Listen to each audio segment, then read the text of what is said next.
લોકો નીકળે જી sir. Sachin police station વિસ્તારમાં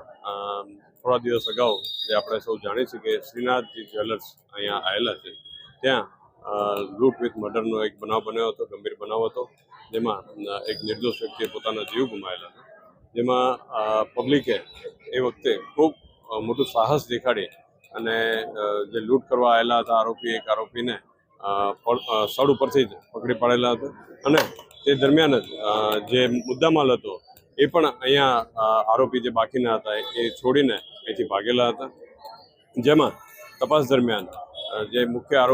જે પહેલો જે પકડાયેલો આરોપી હતો એના પૂછપરછ દરમિયાન તમામ આખો જે બનાવ હતા એની હકીકત પોલીસે ખોલી કાઢી હતી અને એ દરમિયાન જે બાકી પકડવાના આરોપી હતા એના માટે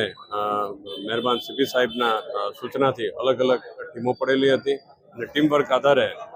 છેક બિહાર અને અન્ય જગ્યાઓ ઉપર જઈને આરોપીઓની શોધખોળ કરવામાં આવી હતી। આવો ગંભીર બનાવ બનેલો હોય અને આ ટાઈપના આરોપીઓ હોય જેથી તેઓ પોતાને છુપાવવા માટે ખૂબ પ્રયત્ન કર્યા, પણ પોલીસે અથાગ મહેનતથી એ લોકોને પકડી પાડેલા છે અને આજરોજ એના જે કે રિમાન્ડ ઉપર છે આરોપીઓ, નામદાર કોર્ટ તરફથી પણ પોલીસને ખૂબ સહકાર્ય અને જેટલા રિમાન્ડ માગ્યા હતા એ પ્રકારના રિમાન્ડ પણ આપવામાં આવેલા છે, જેથી તપાસમાં અમારા દોર સારી રીતે ચાલી શક્યા છે, જેમાં આ આરોપીઓ આપ અત્યારે જોઈ શકો છો એ લોકોના ઓળખ પરેડ પણ થઈ ગયા છે અને આજરોજ એના જે સ્થળ ઉપર એ લોકોનો જે રોલ હતો